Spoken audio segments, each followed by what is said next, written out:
जरा इन वीडियोस को देखिए, कितनी बेशर्मी से आज के बच्चे अपने बूढ़े पेरेंट्स के साथ ऐसा बर्ताव कर रहे हैं कि कोई किसी दुश्मन के साथ भी ना करे। और ये हालत कहीं फ्यूचर में हमारी ना हो जाए, इसीलिए आज का ये वीडियो बहुत इंपॉर्टेंट है। सी, ये लड़का कैसे अपने पेरेंट्स को सड़क पर यूं ही छोड़कर जा रहा है। वो उसको रोकने की कोशिश भी कर रहे हैं, बट अब तक तो वो जा चुका है। ये है मिस्टर राजू फुलझले, जिन्होंने एक एक्सीडेंट में अपनी आंखें खो दी थी और साथ में अपनी नौकरी भी। एक दिन उनके बच्चे अपने घर से कई किलोमीटर दूर एक अस्पताल में उन्हें अकेला छोड़कर चले जाते हैं। दिल्ली में छोड़ दिया तो मैं 2-3 दिन एकदम यहाँ वहाँ भटका खूब। मेरे को बोला कि यहाँ पर रुको, मैं डॉक्टर के पास मिल के आता करके बोल के चला गया। मेरे आया नहीं फिर मुड़ के उन लोगों। 2-3 दिन तक वहाँ इंतजार करने के बाद जब उन्हें कोई लेने नहीं आता, तब उन्हें एक वृद्धाश्रम में भर्ती करा दिया जाता है। ये आश्रम में करके कितना अच्छा हुआ, मैं भाग्य नहीं तो कौन से कूड़ेदान में पड़ा रहता था, कहाँ के मरता था बताइए नहीं। और तब से लेकर अब तक वो वहीं रह रहे हैं। वेल, क्या आपको पता है हमारा देश तेजी से बूढ़ा हो रहा है। अनुमान है कि 2050 तक इंडिया की एल्डरली पॉपुलेशन 300 मिलियन प्लस होगी, जो टोटल पॉपुलेशन का लगभग 20% हिस्सा होगी। यानी हर 10 में से 2 व्यक्ति बूढ़े हो चुके होंगे। और आज की ये वीडियो हमारी और आपकी उम्र के लोगों के लिए एक वार्निंग है कि ये जो फुलझले जी की कहानी है, ये कल हमारी और आपकी कहानी भी हो सकती है।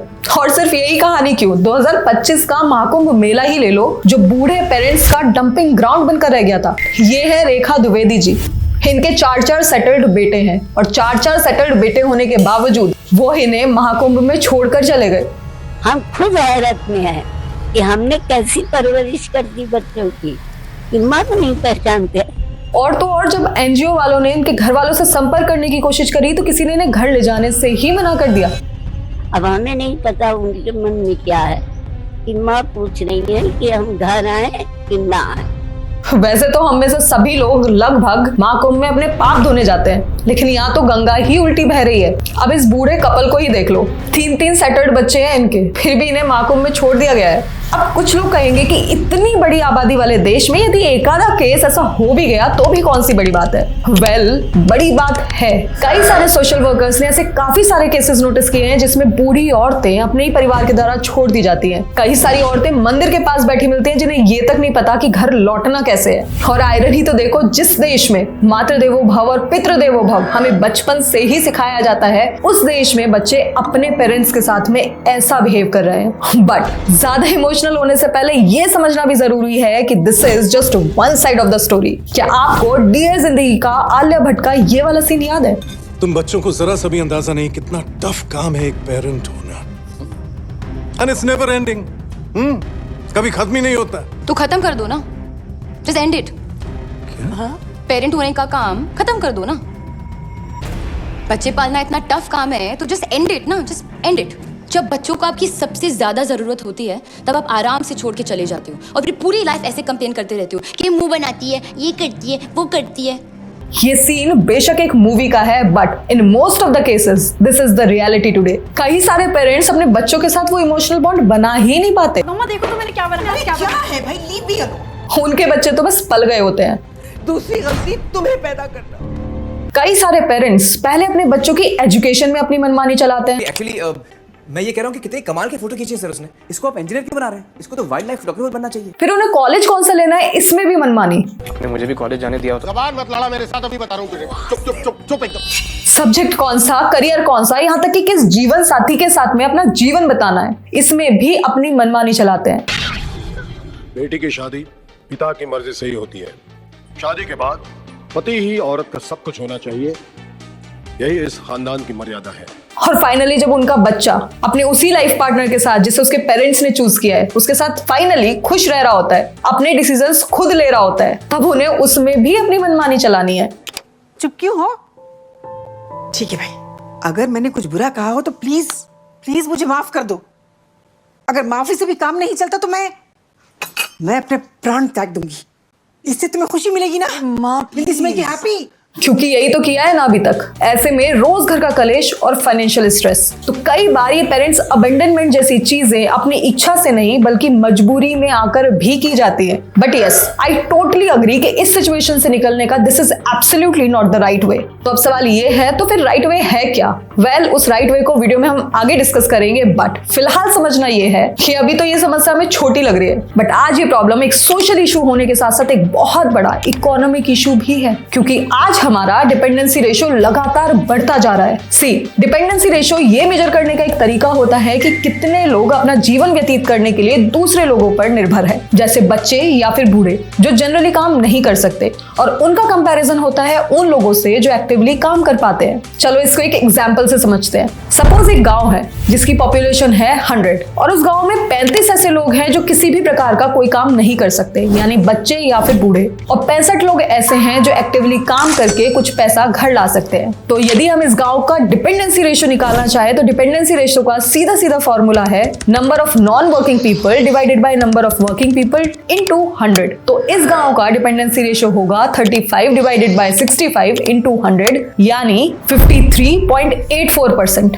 यानी इसका सीधा सीधा मतलब है कि इस गांव के हर 100 व्यक्ति को अपना ख्याल रखने के साथ साथ 54 और ऐसे लोगों का ख्याल रखना है जो पूरी तरह से उस पर डिपेंडेंट है, जो उन्हें लगता है कि उनके ऊपर अननेसेसरी का बर्डन ही तो है। अब इससे ये तो साफ है कि कम डिपेंडेंसी रेशियो का मतलब है वर्किंग क्लास पर इकोनॉमिक प्रेशर का कम होना, जो किसी भी इकोनॉमी के लिए एक अच्छी बात है। लेकिन नीति आयोग की रिपोर्ट के हिसाब से हमारे देश का डिपेंडेंसी रेशियो 2020 में 57% था, जो 2050 तक 61% होने का पूरा प्रोजेक्शन है, जो सच में एक चिंता करने वाली बात है। वेल, अब एक और चीज है जो इस समस्या को और भी ज्यादा बढ़ा रही है, अनएम्प्लॉयमेंट। अब तक हमें ये तो समझ आ ही गया है कि जितने लोग अनएम्प्लॉयड रहेंगे उतना ही डिपेंडेंसी रेशियो बढ़ेगा, और इससे ये तो क्लियर है कि इंडिया में धीरे धीरे एक डेमोग्राफिक शिफ्ट हो रहा है, क्योंकि हर कोई यही चाहेगा ना जितने पैसे वो कमा रहे हैं उतने पैसे वो खुद पर खर्च करें, उन पर कम से कम लोग डिपेंडेंट हो, ताकि उनकी खुद की क्वालिटी ऑफ लाइफ अच्छी हो सके। और शायद ये भी एक बहुत बड़ा रीजन है कि लोग आज अपने पेरेंट्स को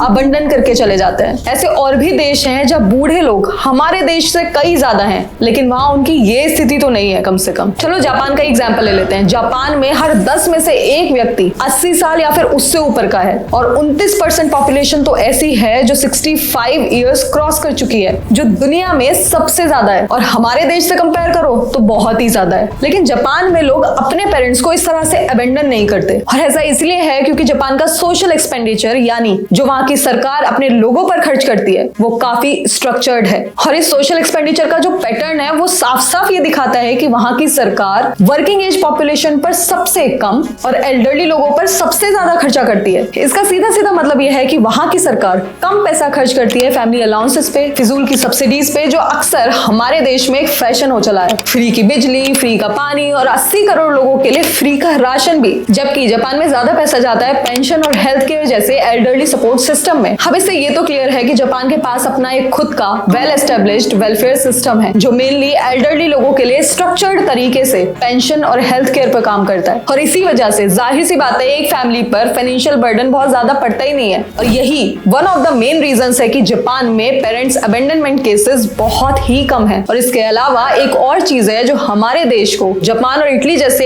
एल्डरली देशों से अलग बनाती है, वो है हमारे एजिंग पॉपुलेशन के ट्रांजिशन की स्पीड। जैसे एक बात समझो, जापान और इटली ऐसे देश हैं जो पहले रिच बने और बाद में उनकी पॉपुलेशन बूढ़ी हुई, इसीलिए प्रॉपर एल्डरली केयर सिस्टम बनाने के लिए उनके पास कई सालों का टाइम था। जापान 1980 तक एक एडवांस्ड इकोनॉमी बन चुका था, उसकी जीडीपी स्ट्रॉन्ग थी, इंडस्ट्रीज ऑलरेडी ग्रो कर चुकी थी, और लोगों का लिविंग स्टैंडर्ड भी हाई था। इसीलिए इन देशों को ऐसा सस्टेनेबल एल्डरली केयर सिस्टम बनाने में कोई दिक्कत ही नहीं आई जो सीधे सीधे एल्डरली लोगों पर फोकस्ड हो। लेकिन इंडिया का केस बिल्कुल अलग है। इंडिया अभी तक फुल्ली डेवलप भी नहीं हुआ है और इसकी पॉपुलेशन अभी से ही बूढ़ी हो चली है। और ऐसा नहीं है कि हमारी सरकार ने बूढ़े लोगों को सपोर्ट करने के लिए कोई भी इनिशिएटिव नहीं लिया, बिल्कुल लिया है, लेकिन उनकी हालत क्या है ये आप खुद देख लीजिए। The maintenance and welfare of parents and senior citizen act 2007 के सेक्शन 19 के अकॉर्डिंग हर डिस्ट्रिक्ट में कम से कम एक ओल्ड एज होम बनाया जाना ही चाहिए जिसमें अराउंड 150 सीनियर सिटीजन रह सके। लेकिन क्या आपको पता है कि ग्राउंड रियलिटी क्या है? 2021 में इस स्टैंडिंग कमेटी की रिपोर्ट के हिसाब से इंडिया में 700 डिस्ट्रिक्ट में से सिर्फ 482 डिस्ट्रिक्ट में ही ओल्ड एज होम बनाए गए हैं। And you know what, India के 70% एल्डरली लोग रूरल एरियाज में रहते हैं और वहां पर कोई भी ओल्ड एज होम की सुविधा है ही नहीं, और जो है उनकी हालत इतनी खराब है कि आपको देखकर ही शर्म आ जाए। इसका सीधा सीधा मतलब यह है कि इंडिया में लॉ तो बने हैं बट उनका इंप्लीमेंटेशन प्रॉपर्ली हुआ ही नहीं है। तो ऐसे में सारा फाइनेंशियल बर्डन एक अकेले ब्रांड ओनर के कंधे पर आ जाता है, क्योंकि गवर्नमेंट सपोर्ट की क्या हालत है वो तो आप देख ही चुके हैं। तो अब इन शॉर्ट जिन्हें बूढ़ा होना था वो तो हो चुके, अब बारी है हमारी और आपकी, जिन्हें अभी से ये समझना जरूरी है कि आज हमें ऐसे क्या स्टेप्स लेने चाहिए जिससे हमारा बुढ़ापा सम्मान, सुकून और अपनों के साथ बीत सके, वो भी बिना किसी मेंटल, इमोशनल और सोशल स्ट्रगल के। तो सबसे पहला है फाइनेंसेस। सबसे पहले आज के यूथ को अपने फाइनेंसेस को अपने बुढ़ापे के लिए आज से ही मैनेज करना चाहिए। मंथली SIP करो, हेल्थ इंश्योरेंस लो, रिटायरमेंट फंड बिल्ड करो, कुछ भी करो, बस फाइनेंशियली किसी पर डिपेंडेंट मत रहो। Second most important thing is health. जितना भी आज हम जंक फूड खा रहे हैं ना, वो हमारी 60 साल वाली बॉडी पर इफेक्ट करेगा, इसीलिए उसका बर्डन हमें बुढ़ापे में ना उठाना पड़े। आज से ही रेगुलर एक्सरसाइज, योगा, कुछ भी करो, बस अपनी हेल्थ को ठीक रखो, हेल्थ इंश्योरेंस लो। तीसरा है अपनी लाइफ का कोई पर्पस बनाओ और ये सोचो कि बुढ़ापा आते आते कोई ना कोई काम आपके पास ऐसा हो जो आपकी लाइफ आपको एमलेस ना दिखने लगे। लाइफ का जब कोई एम होगा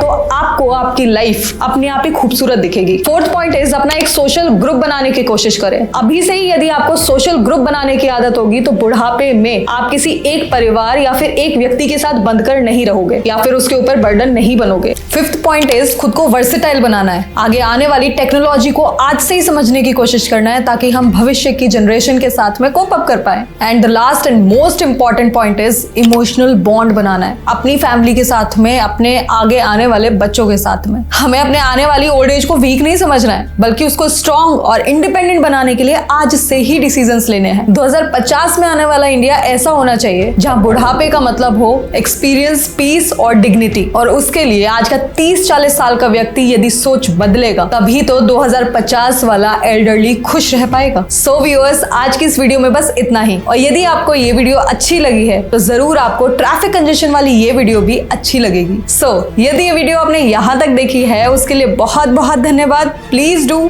share this video more and more.